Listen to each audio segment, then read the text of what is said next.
Je rekla, ja, če ne pravi mi nešto posebno, ne, tako v tem stilu. In se rekel, zdaj to posebno je to lahko marsikaj, ne. Mi sem enkrat v operi sedel zraven enega v trenirki, malo prešvicanega, fantastično sem se počutil, moram reči. In to nikjer na svetu ni, ne. On mi je naučil prebrati človeka globje, kot oči sežejo. Ne biti preveč odkrit, ker Slovenci direktnih in odkritih ljudi ne marajo. Je vsestranski umetnik, ki mu je ta svet morda že pretesen. Njegova domišljija in ustvarjalnost namreč presegata običajne okvire in potujeta v višje dimenzije. Obožuje vse, kar je originalno, njegova izostrena vizualna estetika pa živi v vsaki njegovi celici. Ne le, da postavlja trende v ličenju, stiliranju in kostumografiji, svojo drznostjo in prepoznavnim slogom začara modno sceno tako pri nas kot po svetu. V svoji karieri pa je sodeloval z nekaterimi svetovno znanimi obrazi. Je tudi modni oblikovalec z lastno blagovno znamko, zadnja leta pa še režiser, scenarist, igralec in model. Vsekakor izjemno zanimiv človek, karizmatičen, ekstravaganten, pronicljiv in predvsem vedno brez dlake na jeziku. Vabim vas v zakulisje njegove pestre in neukrotljive zgodbe. Moj gost je Milan Gačanović Gačo in dobrodošli v Green Roomu.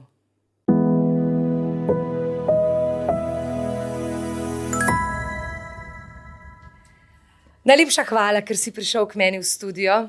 Hvala lepa, da si vzel čas. Izjemno najavo, ena najboljših v kjerkoli televiziji sem bil do zdaj. Hvala lepa. Razmišljam, ali si kdaj ti razmišljal, da bi napisal knjigo ali pa še boljše posnel film o vsem tem, kar se ti je dogajalo? Moram reči, da marsikdo mi že rekel, da nekaj takega naredim, ker sem imel relativno zelo pestro kariero in jo še vedno manj konec koncev. Ampak se raj kot to sem zdaj ravno končal scenarij za moj prvi film, v bistvu dolgometražni film, celovečeren film, ki se dogaja nekje v 50 letih prejšnjega stoletja. Zelo kompleksen projekt, ki mi je šel dosti noči, ker je samo po noči pišem. In morda bo to začetek nečesa novega. Bravo, čakamo. Ne bo pa to film o tebi. Ne, bo pa film o estetiki, ki jo imam jaz rad. Tako da vsaj glede estetike boste zelo blizu temu, kaj obožujem. No in ljubitelj estetike si ti bil že v bistvu otroštvu. Nate je zelo vplivala tvoja mama, veliko si pripotoval z njo, bila je slikarka. Česa te je najbolj naučila? Naučila me je spoznavati in videti barve, ki jih marsikdo ne vidi. Naučila me je harmonije, naučila me je skladnosti, naučila me je stila in že kot majhen otrok, 5, 6, 7 let, sem še lahko že spustil na njeno platno in ji kakšen detalj popravil in rekla, kaj vidiš, da je narobe, pa popravi.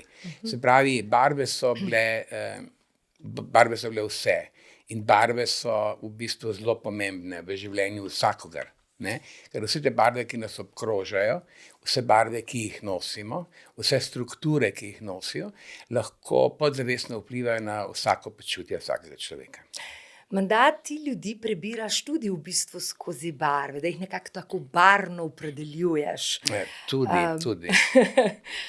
To je pa stvar že enih mojih potovanj na Šrilanko, ki jih je bilo res izjemno veliko. Danes sem spoznal zelo veliko, zelo kompleksnih ljudi, med drugim tudi starešino enega samostana, ki so notri menihi. In oni so me učili brati ljudi tudi drugače, jih videti globje, jih prepoznati že v 2-3 sekundah. In od takrat sem se naučil, da čim vidim v neki osebi nekaj, kar mi ne odgovarja, se zelo hitro omaknem, ker konec koncev imam pa sebe še vedno najraje. Ja, tako je edino prav. Imaš kakšno najljubšo barvo? Ali pa recimo kakšno, ki ti pa sploh ni všeč, pa jo ne bo nikjer, ne v tvoji kolekciji, ne na papirju? Dobro, da si to vprašala. Moja najljubša barva je seveda temno gozdno zelena, potem burgundsko rdeča, bordo in tako naprej, da so res to. Potem dobra, močna, rumena barva, brez zelenih odtenkov. Je pa barva, ki je pa nikoli nisem uporabil nikjer, v nobeni kostumografiji, v nobeni kolekciji, pri nobenem paru čevljev, to je pa modra barva. Zakaj? Ne vem, ampak sem se zdaj ravno spomnil, ker sem gledal neko staro fotko. Jaz kot majhen otrok sem bil kar hitro oblečen v suknjiče že pri 5 letih. In tega so bila seveda modra barva, neka klasična za majhnega fantka, ki hoče lepo biti zrihtan in tako naprej. Mogoče se mi je takrat ta barva zelo zamerila, ker že takrat so hotel imeti rdeč suknjič ali pa ne vem, kakršen koli že. In jaz sem imel recimo pri 12 letih že svoj prvi smoking, ki sem ga delal po svojih idejah. Sem imel v Italiji enega izjemnega krojača in je bil bel smoking z črnimi reveri in še danes ga hranim v svoji omari. Povej mi, katera ti je pa recimo najboljša barvna kombinacija? Ali pa katere barve grejo po tvoje zelo dobro skupaj? No, kar nekaj je. Ja, kar nekaj je, ampak če gledamo, da je ženska v neki temno-zeleni obleki, je to absolutno zelo velik zlat kos nakita. To se mi zdi dovolj. Potem, če je ženska v neki črni obleki, je to seveda glomazen kos srebrnega nakita. Zmeraj moramo malo paziti, da ne dajemo skupaj, da naredimo kiča. Kič je zelo nevaren lahko, če pa obvladaš kič zelo dobro, kar je redko, si pa lahko dosti komadov navesiš na sebe, samo moraš imeti pa res zelo prirojen občutek, da ne greš čez. Greš čez po neki logiki greš čez, ampak vse skupaj deluje zelo dobro. No in če se zdaj vrnem v bistvu na začetek tvoje kariere, začel si kot masker, kot vizažist, seveda spet so tukaj barve in čopiči. Ne vem, koga vse nisi naličil, tako tudi tuje osebnosti, recimo Naomi Campbell, pa Eva Hercegova, pa ne vem, sami še povej, koga vse. Kako se spominjaš tega časa? Vem tudi, da te je Donatella Versace osebno pohvalila. Ja, ta dogodek mi je absolutno ostal v glavi. Jaz sem bil takrat na šolanju v Milanu, to je na Via Manzoni, kjer je sedež Versace. In takrat je bila Versace Cosmetics, so dali ravno kar so launch naredili svoje blagovne znamke, ki danes se mi niti ne obstaja več. In takrat je bilo neka gibelni demonstrator, se mi zdi iz Belgije ali iz Kevijo. In je pred nami ličil nek model in potem je rekel, no zdaj pa da vidim, kdo bi od vas ličil model, ki sedi zraven nje. In seveda so vsi malo čudno pogledali in se rekel, ja jaz, nekdo pa če druga. No in jaz grem gor in da 15 minut tudi naredim make-up in vsi so tako malo pogledali in nisem videl teh čudnih pogledov, ko so bili v dvorani.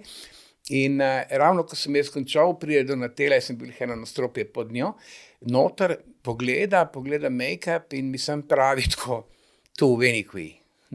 In okej, in grem z njo gor in pravi, vidim, da bo treba malce zamenjati stvari. Jaz sem rekel, v kakšnem smislu to misliš?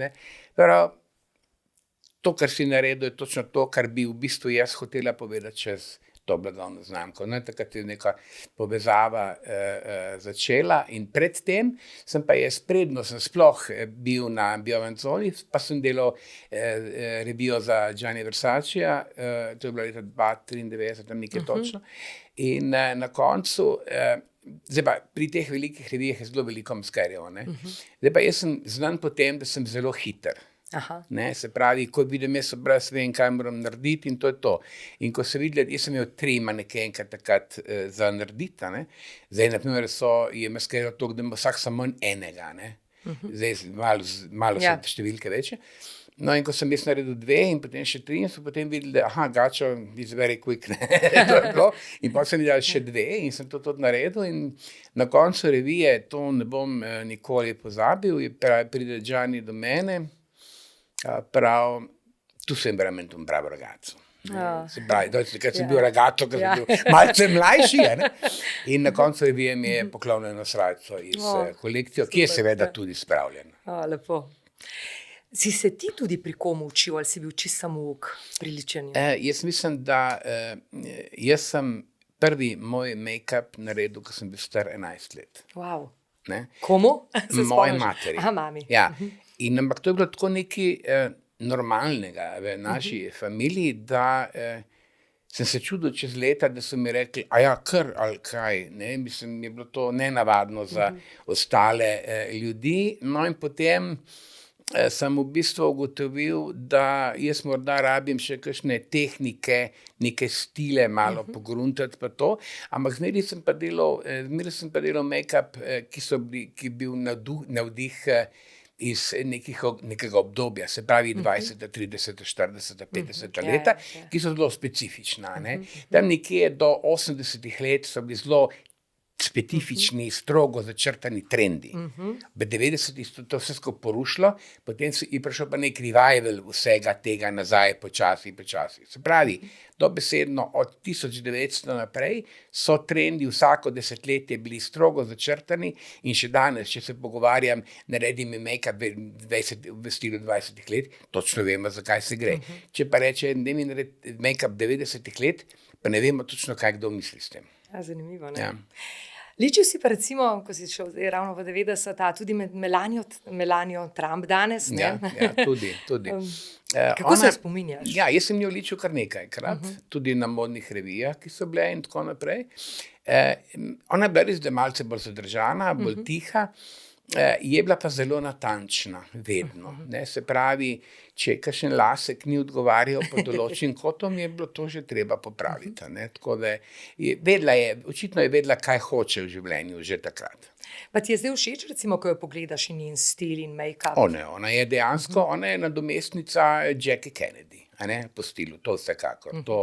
Ona ima stil, naprimer tukaj Queen Rania, recimo, in ona je med najboljše oblečenimi ljudmi na svetu. Ja. Maskiral si pa recimo tudi Josipa Lisac, pa Johnnyja Logana, pa Heather Mills. Kako se to spominjaš? Ja, to so trije tako različni ljudje, da ne vem, če si mogla bolj različne skupaj dati.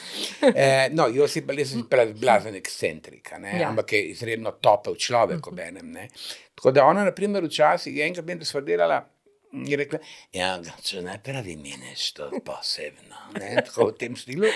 In se rekel, da je to posebno, je to lahko marsikaj, to je širok diapazon tega. No, in potem jaz nekaj naredim, da, to sem mislila. In to je to. Drugič, ne, to ni v redu, to ne, tako. Tako da jaz nisem točno vedel, kateri dan je dober dan ali slab dan za njo. Ampak je pa ena izjemna osebnost in ko prideš v stik z njo, se kar malo sedeš in jo gledaš. Ja. Tako je močna. Zelo je zanimiva ona, ja. Ja. Vsak obraz je unikaten, seveda, ne? Si ti kaj, recimo, pripraviš prej, ko veš, koga boš ličil, ali čist po navdihu? Ne, jaz imam z moje kufre zmeri na stand-by, se pravi, jaz imam kar nekaj kavčkov, tako da bi lahko celo četico ljudi šminkal brez problema. Ampak ne, jaz mislim tudi, če vem, koga bom šminkal, se pravi, vem, kako izgleda, če jo pač osebno ne poznam, oziroma če je to model ali neka osebno znana ali karkoli že. Ampak takrat, ko se pač ta oseba usede na stol, se zavrti nek popolnoma drug film, in vidim, kakšno energijo ima.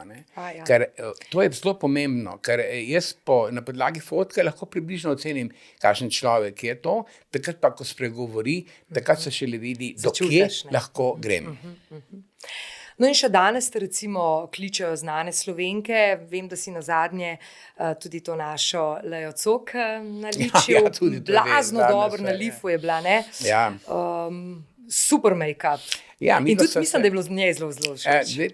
Zanimiva mogoče zgodba, kako so se midva sploh spoznala. Lejo Cok.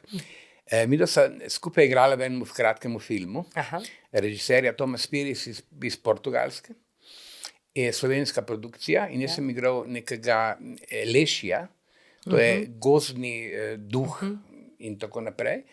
Hecen film ti bom dal za pogled, boš videla. Zelo. In tudi zdaj je bilo dol v Portorožju na filmskem festivalu predstavljala. In zdaj sem mi prvič videla. Jaz sem bil stransko vlogo, ona je imela glavno vlogo. In takrat je nekako so preklopila na hitro in so se vštekala, ker sva oba malce izven te klasične norme slovenstva. No, in potem so nekako ostala v stiku, tudi z mojo Nino smo v stiku, vsi skupaj bili. In Nina je naredila nekaj fantastičnih fotografij, kot portretne fotografije. In potem je rekla, Eleja, Nini, daj reč Gačo, tudi bi bilo pa fajn, če bi mogoče na primeru pa malo mene spremenil. To je govorilo, pa bomo, kaj pa ne. No, in se je rekel, da vam narediti, da se ti res dejansko Hollywood diva. In sem res spremenil za frizuro, z make-upom in vse. In je rekla, da so bili blazno dobri komentarji, ker so vsi rekli, ker ona igra dejansko neko najstnico v filmu in je bila velika sprememba in jaz sem bil zadovoljen, ona pa tudi. Ja, res je bila dobra. Zdaj pa recimo tudi zelo veliko mladih. Se mi zdi, da že kar vsaka zna ličiti, punce so vse enake, mislim, da bi bilo vse kar Kim Kardashian, malo ta Instagram imiča, veš. Kaj misliš o tem? Te kakšna recimo prosi za nasvet kdaj?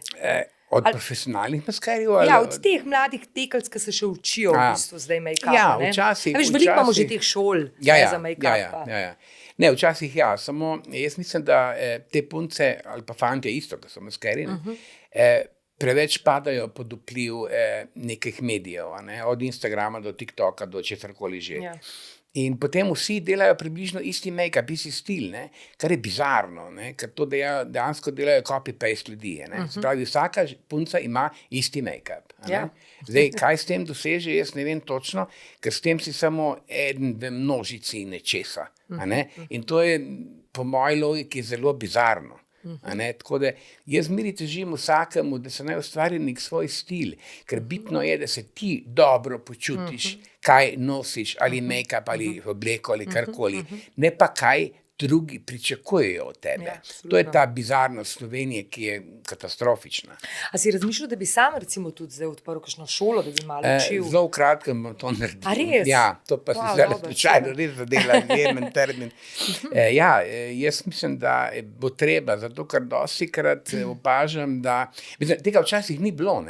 Vsi smo dejansko bili, prvi smo bili vsi neke certifikate, vsi smo imeli res neko znanje in se zmeri smo nas učili tako, da moramo se posvetiti človeku kot osebnosti, ne pa kot trendu. In potem iz tega izvleči iz njega res maksimum. Ja, se strinjam.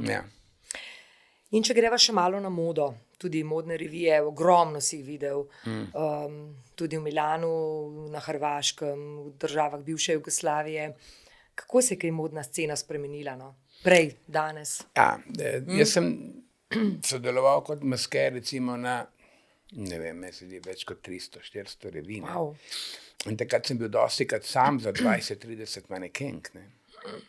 Kar je bilo tako, da sem jih, potem s časom rešiš stvar na ta način, da jih dam na mizo po 3-4 in potem kar naenkrat delam obrvi, oči, lica, usta, hvala lepa, next.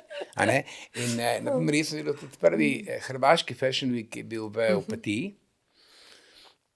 Takrat je bilo tudi zelo hud tempo. Zdaj pa, kako se revije spreminjajo. Naprimer, v 80-ih, 90 so bili kar dosti dobre revije. Naprimer, bil je Sejem mode na Gospodarskem razstavišču.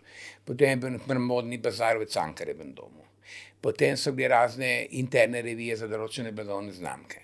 Potem vem, ko je še Mura obstajala, smo delali eno dosti dobro kampanjo po vzhodni Evropi.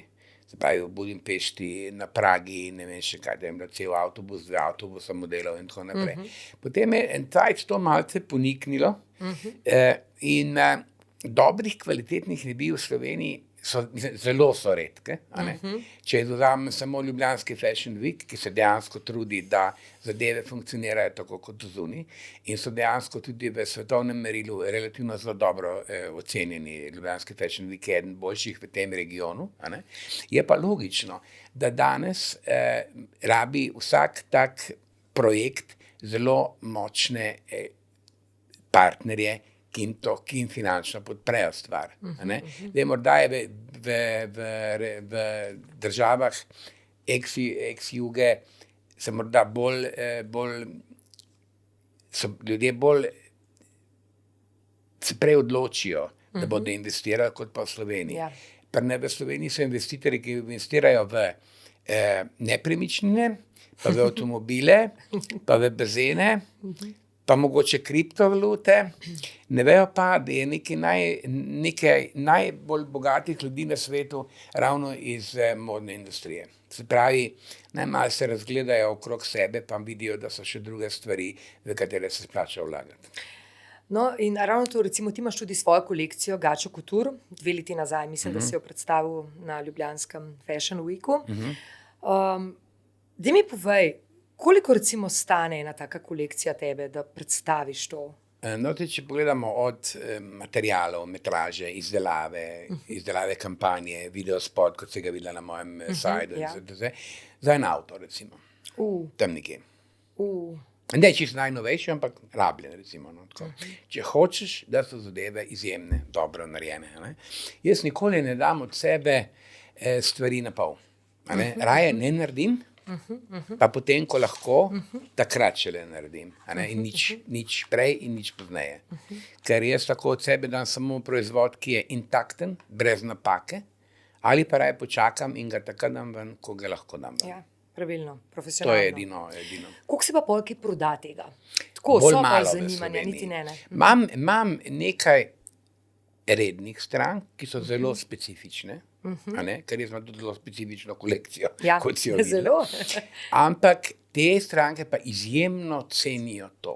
Ker moje stvari so dejansko izdelane do take meje, da ni ene same napake. Nikoli je ni bilo. In jaz samo tako stvar lahko dam od sebe. In te stranke, ki so redne, rečejo, Gačo, to je debe, ali mi zdaj narediš to, kar imam v tej barvi. In jaz imam mire, samo naredim, dostavim in rečejo. Aha, torej tudi po meri dosti delaš, že po naročilih. Dosti, zelo veliko. Kaj pa sicer kot kolekcija, res je zanimiva, pisana, res, wow, to je zelo ekstravagantna. Koga imaš pred sabo, ko ustvarjaš? Jaz sem tako kot pri čevljih. Jaz, ko sem delal čevlje za peko, jaz sem si delal čevlje, ki jih zase nikoli nisem mogel nikjer kupiti. Isto je tukaj. Jaz delam stvari, ki so meni všeč. Jaz sem komercialno slabo se komercialno obnašam, da bi delal stvari, ki so všeč splošni množici, ker potem bi zapadel v neko blazno vsebino. Jaz sem pač originalen, imam pa tudi zelo originalne stranke. Tako da mislim, da je ta koncept okej. No in ko si ravno omenil čevlje, za peko si oblikoval takrat res krasne, unikatne moške čevlje, mislim, da so bile tudi zelo hitro razprodane. Ampak moške so bile še posebej zelo hitro razgrebljene. Vem, da si naredil tudi najdražji škorenj, kar jih je bilo kdajkoli narejeno v Sloveniji, mislim, da 11,000 €, pa da si tudi naredil čevlje za nekdanjega ameriškega podpredsednika Ala Gora. Tudi to imaš prav. Ti najdražji škornji so bili oblikovani iz svilenega žameta, v sodelovanju z Tomislavom Lobodo, ki je dal ta zlat monogram najinih imen, z rubini in ne vem, kaj točno je bilo gore. A ste pol prodali ta škor? A res? Ja, menda ja. Aha, okej. Nočeš povedati, kako? Elgor je pa dobil ta čevelj kot darilo na eni prireditvi, zelo prestižni. In sem pač mu nekako tle ob strani naredil sliko sveta, global, ker se je zmeri zagovarjal ta njegov sistem. Tako da je bil zelo impresioniran in rekel, I have no idea that something like that exists in Sloveniji. Tako da je bilo... A si ga pa še mogoče videl, kdaj jih je nosil? To pa žal nisem, ker nisem nekaj stoker, da bom proklapil. Ti pa si razmišljal, da bi recimo zdaj tudi čevlje dal v svojo kolekcijo Gačo Couture? Mislim, neverjetno je to, da me ljudje zelo veliko sprašujejo o tem. So si zapomnili, Zakaj ne čevlje? Zato, ker to je projekt, ki stane še več, kot pa kolekcija oblačil. Če hočeš ti speljati tak projekt in naročiti toliko in toliko parov čevljev, ker so zelo omejene stvari, ti moraš naročiti toliko in toliko parov v določeni barvi, krat toliko številk, in to so potem številke od 50 do 70 tisoč komadov, kar se mi zdi malo veliko, in če hočeš speljati eno kampanjo s čevlji in dejansko narediti boom worldwide, ne, rabiš cirka 1,5 milijona evrov. O, Madonna. Ja, mislim, če štartaš res na polno, ne. Druga stvar je, če ti custom made delaš za nekoga čevlja in tako naprej, to ampak ta zadeva je v Sloveniji že kar malce pozabljena, no, moram reči, žalost. Ja, se tudi recimo zelo izginjajo čevljarji, šivilje, zelo malih še imamo dobrih. Ti je kaj žal, si kaj žalosten zaradi tega? Meni je hudo, da država Slovenija ne podpira ljudi, ki so res umetniki, a ne? In jim na nek način priskoči na pomoč in jim reče, lejte, časi so taki, dajmo nekaj, da obdržimo to neko kulturo, da obdržimo te izjemne umetnike, ki ustvarjajo. Ena izjemna umetnica, ki še vedno ustvarja, že od 50 let naprej, je Marjeta Grošelj za svojimi tolbicami, recimo. Ne? In takih je bilo dosti, ne?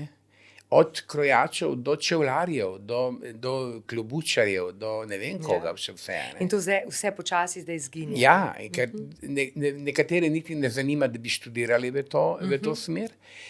Nekaterim se to ne da, je pa seveda največji problem to, da so pa te mass product stvari, ki se kupujejo vsak dan po 20-30 evrov in je logično, da vsaki kupi pač to. Ne?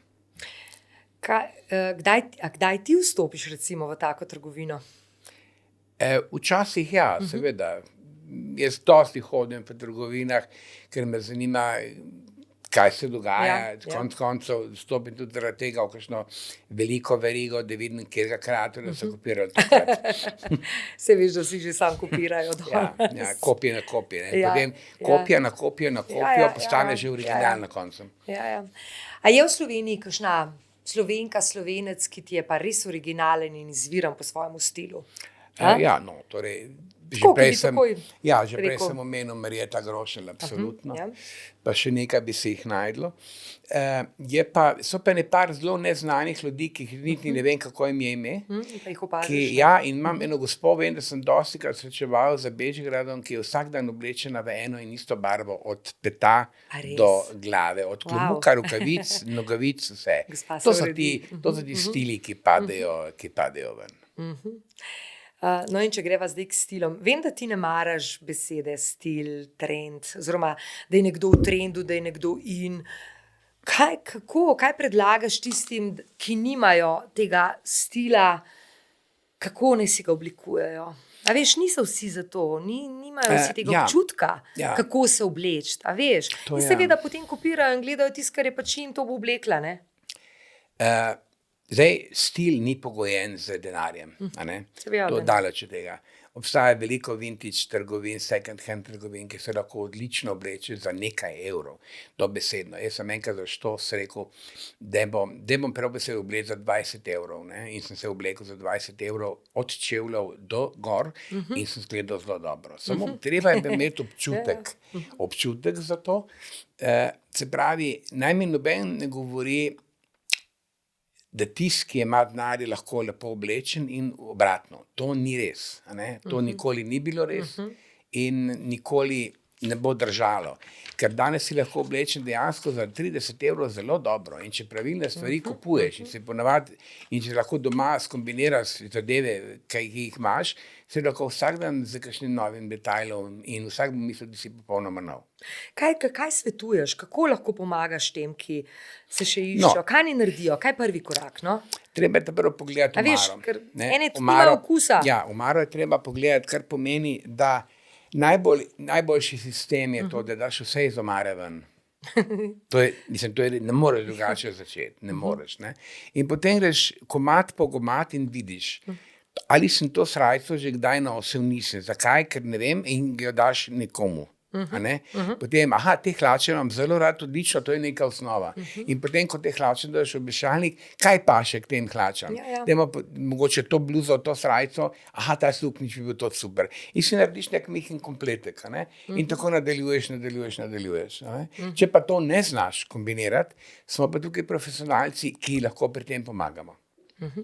Te prosijo, kdo prosi, kdo pokliče, da mu pomagaš? Ja, jaz delam v tem sistemu, da dejansko, to je zelo intimna stvar, da ne bo pomote. Jaz dejansko pridem lahko domov in potem dejansko, kot sem rekel, prvo gre vse iz omare ven in potem govorimo, to vam ne paše, to ni v redu za vas, to je pogojno, to je super, to je super, to je super. Zdaj pa, ponavadi se zgodi, da 40% dam stran. Ker je pač kupljeno v efektu, brez premisleka. In ponavadi so ti stvari, ki so kupljene v efektu, absolutno drage. To je vedno, to tako je. In potem pa počasi gradimo zadeva. Se pravi, to imamo zrihtano, to je to, rabimo še to. Potem pa ali gremo v shopping ali pa celo custom made naredim, da se potem neka stvar zaokroži. Zdaj sem imel ravno kar, imam eno stvar za moške narejeno, ki je 5 oblek, 5 srajc, ki lahko potem, tako so dobro sestavljene barvno, da iz tega narediš 75 kombinacij. Wow. Ampak vse barve, se pravi, ti si lahko slep, vzameš eno srajco, ene hlače, en suknič in bo se pasalo skupaj.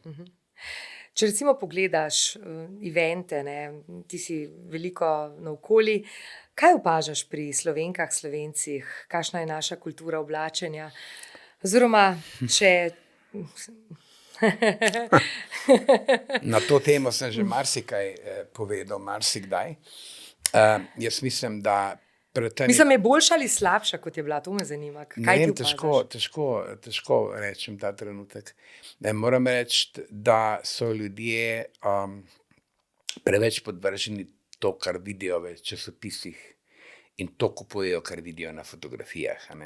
Ne postavijo se pa svoje ogledalo in se pogledajo in vidijo, kaj pravzaprav jim paše. To je problem.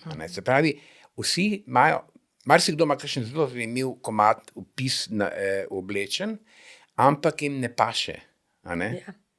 In to je tisti poglaviten problem. Se pravi, ne slediti trendom, sledite temu, da se vi dobro počutite. To je ključna stvar v tem.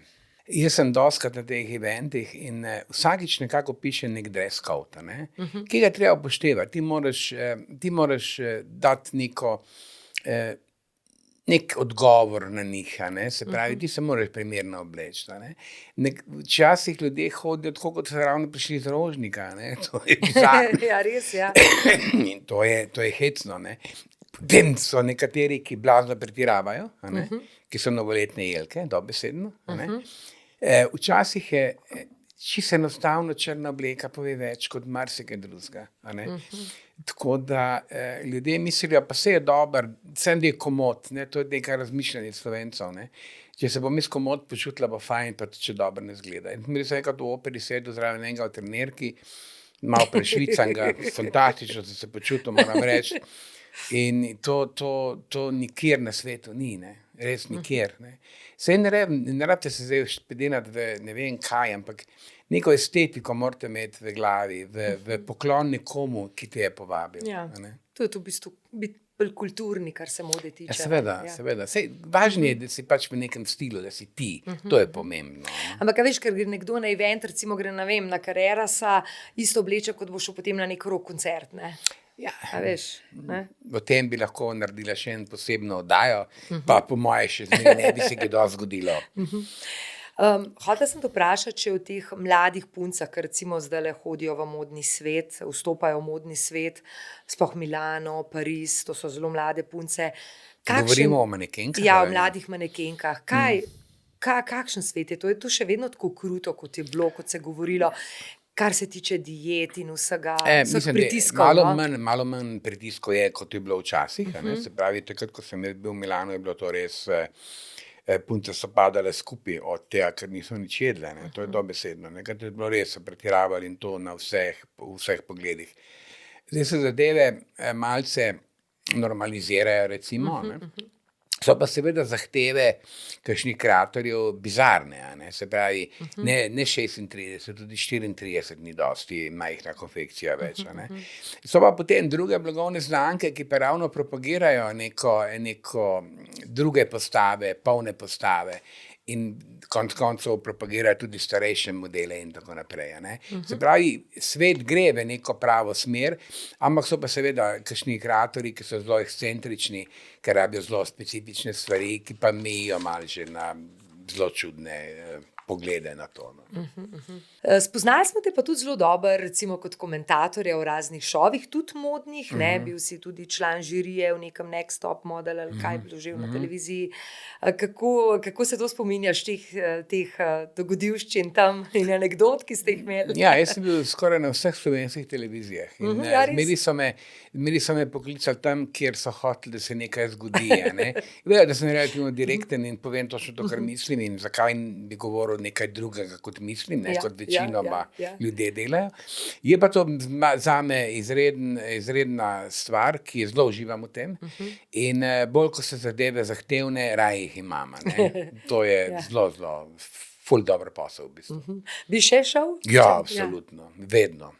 To mi je zelo zabavno. No, zadnja leta si se zelo posvetil filmu. Film je, vem, da tvoja fascinacija že od majhnega, ko sta z mamo hodila veliko po kinematografih in si film znova in znova pogledal. Tudi ne sam, v bistvu te zanima tudi režija, scenaristika in na vse zadnje si v bistvu tudi igralec, model, ne? Ja, film je bila... Zakaj si se zdaj to tako v bistvu vrgel v to? Film je bil moja obsesija že od otroštva, dobesedno. Jaz sem določene filme znal skoraj na pamet tekste. In film je bil nek pobeg v neko realnost, ki meni zelo sede. In jaz sem dobesedno prečepel v kinoteki zelo dosti. In ko sem prišel na blagajno že kot mulac, je rekla, no Milan, koliko boš pa danes filmov pogledal? Sem rekel, vse. In sem jih potem pogledal. In iz tega je potem nastalo to, da sem potem tudi oblikoval kakšne scenarije za kakšne stvari, od prireditev do takšnih in drugačnih. In Nina je imela za diplomsko nalogo, ampak ona je imela nek natečaj je bil in takrat sem probal nekako izrežirati nek film, to je ta Irresistible Disclosure of Neptune. Ampak zdaj sem ravno kar končal nek scenarij, kot sem ti že prej omenil, ko sem se pogovarjala. In film je ena stvar, ki naredi in pusti neko posledico v tvojem življenju. Zdaj, kot to, kar sem pa zdaj kot igralec in kot grey model v nekaj agencijah po svetu, se pravi, jaz sem od Koreje, Južne Afrike, Nemčije, Nizozemske in ne vem še kaj, da so pač reklame, v katerih nastopam. Ja, sem jih videla, zelo dobro. No, in zelo specifične in vsi režiserji me vidijo kot, ne vem, nek Gandalf iz Lord of the Rings, bolj ko hočem, kakšne bolj fancy reklame, ne. Ti boš spet neki kako si štartil s tem, mi povej? In jaz, ko sem bil star 50 let, jaz sem skozi sem bil izza kamere, skozi sem skrbel za druge. In potem je marsikakšen tuji režiser rekel, pa se ti imaš to zelo specifično zanimiv obraz, daj probi tudi to. In potem sem rekel, ok, da vidimo, kaj se bo zgodilo. In sem pri 50 letih poslal moje fotke južnoafriške agenciji Sync Models. In čez 24 ur so mi poslali pogodbo. Se je to pa zelo hitro. Je dober denar? Ja, zna biti dobro. Ja, včasih. Zelo včasih ne, ampak včasih pa marsikaj naredim za svoj portfolio, ker vem, da je dober režiser, vem, da je dobra produkcija, vem, da je to, se pravi, moraš nekako prijetno skoristiti. Ampak potem ti potuješ tja? Ja. To zadeve so zelo profesionalne. Se pravi, moj agent iz določene agencije mi pošlje, da je pač ta produkcijska hiša zanima za mene. Oni mi pošljajo scenarij, po katerem pošljem nek video, se pravi, to je e-casting se temu reče, in potem to posnamem in pošljem in potem na podlagi, kar jaz posnamem, se oni odločijo ali ne odločijo za mene. Zadeve so zelo profesionalne. To se pravi, oni ti pošljajo avijonsko karto, od doma te odpeljejo, in nazaj nekdo te pričaka na letališču, te pelje v hotel, se počakaš 2-3 ure, te pelje v studio, narediš, te pelje nazaj v hotel. Zadeve so zelo, zelo profesionalne in se pravi, ti ne rabiš kaj dosti, razen to, da si top pred kamero. To je tisto, kar je najbolj pomembno. Pa da si zanimiv, ne? Ja, jaz sem zmeri zanimiv bil že od otroka. Jaz sem bil zmeri malo enfant terrible, ne? Ampak z nekim znanjem, ne? Ker enfant terrible ponavadi so tisti fanti ali punce, ki malo delajo neko dramo, družinsko dramo, vsem skupaj. Zdaj, jaz sem bil na neki strani, po eni strani že nek mini ekscentrik, že kot 5-letnik, kar je po eni strani lahko dobro ali pa slabo. Pa tudi vedno si rekel, tudi kar se mode tiče pa vsega, ne, ter stila, da ni pomembno biti lep, ampak zanimiv. Ja, to je absolutno. Da ni lepota tista, ki jaz sem imel v Londonu, je bila ena manekenka, ki, če se jo na cesti srečal, ne da jo nisi opazil, ampak si jo opazil in si rekel, Madonna, ta je pa prej grda kot pa karkoli. Ampak ko sem jaz to punco imel na stolu in sem jo našminkal in ga ona prišla pred kamero, se je pa zgodil nek čudež. Ne? Ona je se postavila pred kamero in takrat je studio umolknil. Se pravi, ima neko energijo, ki je bila neverjetna. In ona je imela blazno, se dobro štekala. Prav ti me tako razumeš, da točno veš, kaj moraš pri meni poudarjati, da radim wild bitch, je rekla. In dejansko mi je to dostikrat ratalo. In če se zdaj vrnem k modelu, si že dolgo počneš? Ja, pravi nekaj let. Uživaš tudi? Blazno. Meni je igra tako enostavna, pa tako lahka, da ponavadi naredim first take vse. Zelo redko ponavljam. Zelo redko ponavljam in vsak režiser pravi, no se ti pa že igraš in 30 let, se rekel, ne, dragi moj, ne, kot otrok pa sem doma marsikoga zabaval. Ja, to pa ja. Se imaš tudi pri nas te agencije, ne, v bistvu? Ja, tudi v Sloveniji me kličejo za določene castinge. Ja, in sem tudi, zmeri so, redko, jaz sem res specifičen, kar pomeni, da producent je lahko zelo navdušen nad mano, režiser je zelo navdušen nad mano, klient je pa malce v dvomih, ker sem toliko specifičen, da morda bi bil preveč fokus na meni, ne? Ker jaz sem eno reklamo, sem bil za eno blagovno znamko avtomobila, so imel med 3500 moških, sem bil zbran med prve 2. In potem je klient, ne bom imena govoril, katera firma, ker se izogibam tega, poslal, da so izredno zadovoljni z mano, ampak sem toliko specifičen, da bi lahko podaril njihov marketinški prijem, kaj želijo povedati kupcu. Razumem, ja.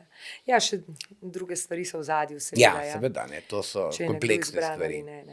Pa si recimo tudi kot otrok razmišljal, da bi bil igralec prej kot ne, to, kar te je pol pot vodila drugam? Moja mama mi je rekla že, ko sem bil star 4-5 let, ti boš igralec. Noro. In ona mi je res prebrala izjemno. Pa nisi poslušal takoj? Ne, samo ona je bila res po eni strani zelo ekscentrična gospa, ampak mi je pa naučila nekih življenjskih stvari, kot je ena od teh, naprimer, ki se jo dostikrat držim, je ravno ta, je rekla, nikoli se ne pogovarjaj o politiki, denarju in veri. Kajti te stvari v rokah napačnih ljudi lahko uničijo svet. Zelo dobro. Si edinček? Ja. To sem spridno izkoriščal, seveda. Sem bil pa od nekdaj nor na čevlje. Torej, jaz nisem imel tudi za sendvične, ampak sem raj šparal, da sem se potem nove čevlje kupil. To pa že od majhnega. Še zdaj recimo, koliko imaš čevljev v svoji omari? To pa mogoče bova preskočila, nisem imel da Markos. Torej, fetiš imaš v bistvu najbolj na čevlje? Ja. Čevlji so najbolj pomembni. Vedno. Kaj ti pa pri ženskah všeč, recimo? Kaj najprej pogledaš? Najprej pogledam oči. Oči so zelo pomembne, ker iz tega preberem popolnoma vse. Potem takoj po očeh so roke. In to je najbolj pomembno. Ja. Ja. Ker to pove vse. Ker z očmi gledaš, z rokami delaš. Zdaj mislim, da tudi ženske to pogledamo pri moških. No, potem pa je to. Oči pa roke. Gačo, zanima me še malo tvoj prosti čas, kolikor ga imaš. Kako se odklopiš? Kaj še počneš? Kaj imaš kakšen hobi, še kaj ne vemo? Jaz se odklopim zelo hitro lahko. Se pravi, jaz lahko zelo intenzivno delam. Ne? Jaz sem sposoben delati tudi po, 20 ur skupaj. Ne? To ni problema. Samo potem pa menija. Jaz se izklopim popolnoma in jaz spim zelo rad. Ne? Se pravi, jaz lahko spim 10 ur z lahkoto in potem drugi dan nič ne delam, ampak pojem, pa ne smem mečkam spače, pa še malo pojem, pa še malo spati. Ker jaz sem zelo delaven, ampak tudi izredno len.